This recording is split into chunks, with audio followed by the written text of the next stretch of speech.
At 6 a.m., Cynthia Caldwell stood screaming in our driveway, her clipboard trembling as my wife, Elena, snapped handcuffs on her wrists, my coffee still steaming in my hand.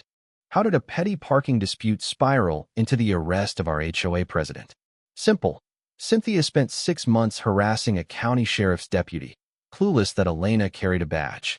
Under her pillow, Cynthia ruled Cedar Grove Estates like a personal fiefdom, her tape measure and laminated rules terrorizing neighbors, driving 3 families out with her relentless campaigns.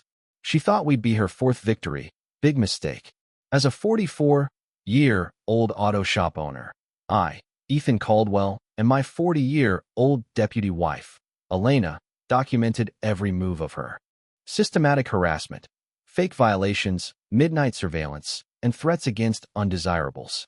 When Cynthia crossed into criminal territory, Elena's law enforcement expertise turned her empire to dust. This is the story of how we exposed a real estate fraud ring, saved our neighborhood, and served justice with a side of poetic irony.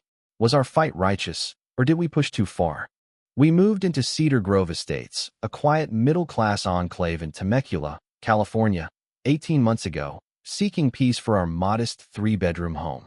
I run Caldwell's Auto Repair, a small shop fixing cars for honest folks, while Elena, a 17-year veteran of the Riverside County Sheriff's Department, works swing shifts handling domestic disputes, often rolling in at 3:00 a.m. Her unmarked sedan blends into the suburban sprawl, and my 2016 Chevy Silverado work truck, loaded with tools and a ladder rack, is registered to our home, 100% legal. We thought Cedar Grove *** would be a haven from late-night complaints, but we were wrong. Enter Cynthia Caldwell, 56, HOA president for 9 years, a retired insurance adjuster who treated Cedar Grove like her personal courtroom. Her house across the street gleamed with a manicured lawn, seasonal flags, and cameras angled suspiciously beyond her property line. Her first strike came one crisp April morning.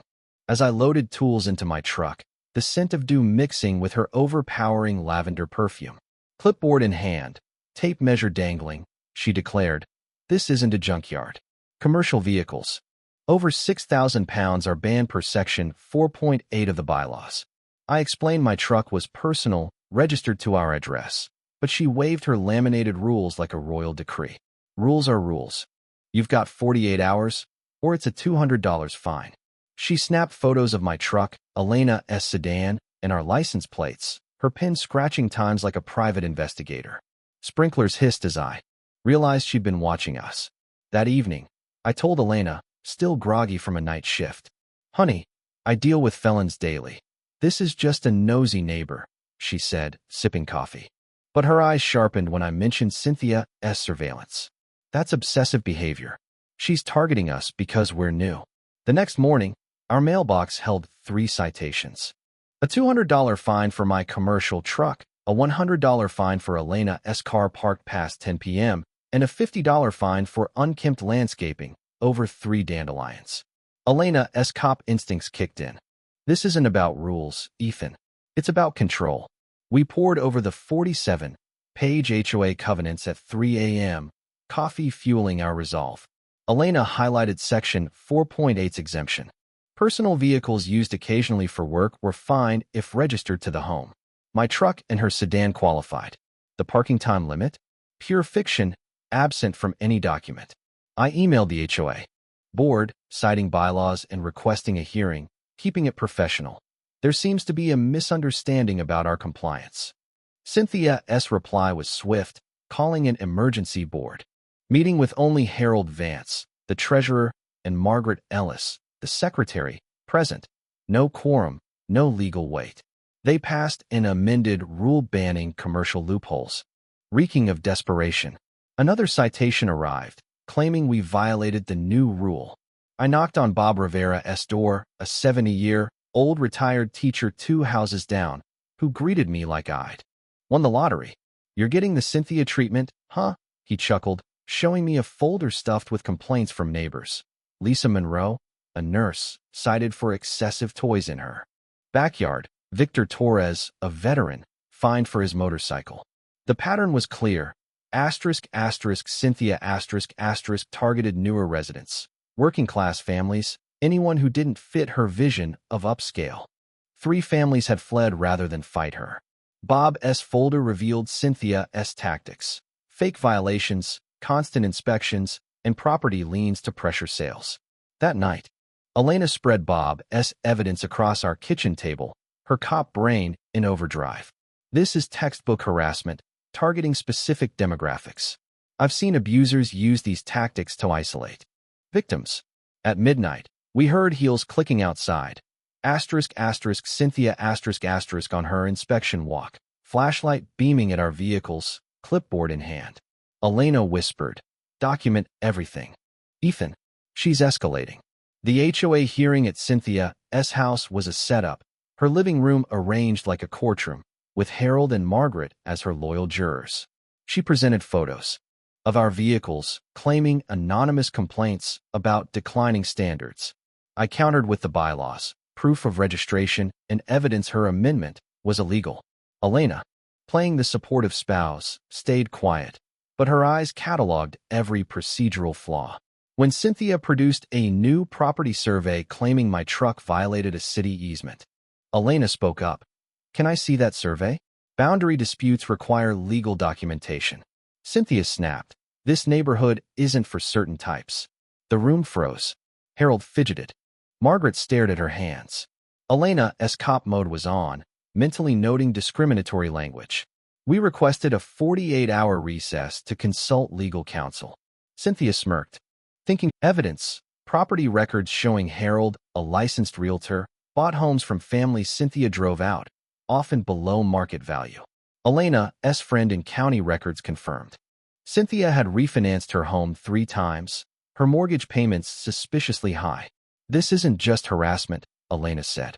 "It's a real estate fraud ring." Cynthia escalated, timing her inspections to disrupt Elena's sleep, banging on our door at noon, demanding entry for emergency inspections. One morning, I found scratches on my truck and nails near the tires, vandalism with no proof, but the timing screamed Cynthia. We installed security cameras, catching her at 6:47 a.m., measuring our driveway like a crime scene tech. Elena reviewed the footage. "This is stalking. I've arrested people for less." When Cynthia filed a county complaint claiming we ran a repair shop from home, the inspector found nothing, noting Cynthia's unusual involvement. Elena dug deeper, finding Cynthia's pattern across 3 neighborhoods: harass, force sales, profit through Harold's network. We hosted a barbecue to rally neighbors, a cover for strategizing Cynthia's downfall. 7 families joined, bringing evidence: Lisa's medical records of stress-induced ailments, Victor's military precision in timelines, Bob's financial audits showing Harold's company pocketed $52,000 in no-bid HOA contracts. Elena, still undercover as a civilian, taught evidence preservation. Her sheriff training masked as podcast knowledge. We planned a public HOA meeting, leveraging California's open meeting laws to ensure transparency. Cynthia tried sabotaging it, scheduling a rival meeting at her house, restricting attendance, and filing complaints with every agency from code enforcement to animal control. She even targeted my shop with a false Better Business Bureau claim. Elena recognized this as economic terrorism. When Cynthia followed Lisa's daughter to a bus stop, Elena's documentation went into overdrive: timestamps, photos, license plates. Cynthia's final mistake was a cease and desist letter threatening lawsuits against our group, providing written proof of harassment. The community center meeting was electric, 65 residents packing the room. Cynthia tried seizing control, her slideshow defending our standards, vilifying our vehicles. Bob, elected chair by a landslide, exposed her financial fraud, while Lisa detailed health impacts, including her daughter's anxiety. I presented our timeline, the crowd gasping at Cynthia's targeting of minorities and workers. Then Cynthia snapped, screaming, "I know where you live, your cars, your schedules. I'll make your lives hell." Elena stood, her voice cutting through the chaos. "I'm Deputy Sheriff Elena Caldwell, Riverside County. You just made criminal threats in my presence." The room fell silent as she flashed her badge. Cynthia's face collapsed, cycling from rage to panic. "This is entrapment," she shrieked, as Elena cuffed her, listing charges: harassment, threats, false reports. Harold tried to slip out, but Elena's partner, Detective Ramirez, blocked him for questioning. The crowd erupted in applause as Cynthia was led to a patrol car, cameras rolling for a viral news clip. Within a month, we elected a new HOA board. Bob as president, Lisa as treasurer, and me, ironically, as secretary. We scrapped Cynthia's fake rules, restored the $52,000 reserve fund, and mandated transparency. Harold pleaded guilty to fraud and unlicensed real estate, losing his license and paying $18,000 in damages. Cynthia got 18 months probation, 200 hours at a legal aid clinic helping HOA victims, poetic justice. The FBI opened a case on her past insurance fraud. Our neighborhood transformed. Lisa launched a diversity festival. Bob built a community garden. Property values rose, and crime dropped with Elena's watch program. 2 families stayed, and 3 moved in, drawn by our story. California proposed tougher HOA laws, and Elena's case became sheriff. Training material. But did we go too far, turning a dispute into a crusade? Was Cynthia a villain or a desperate woman pushed by greed? Share your HOA nightmare below. When does fighting back cross into revenge? Drop a comment, hit subscribe, and tell us, where are you watching from? And have you battled petty tyrants? Justice awaits, but who decides its limits?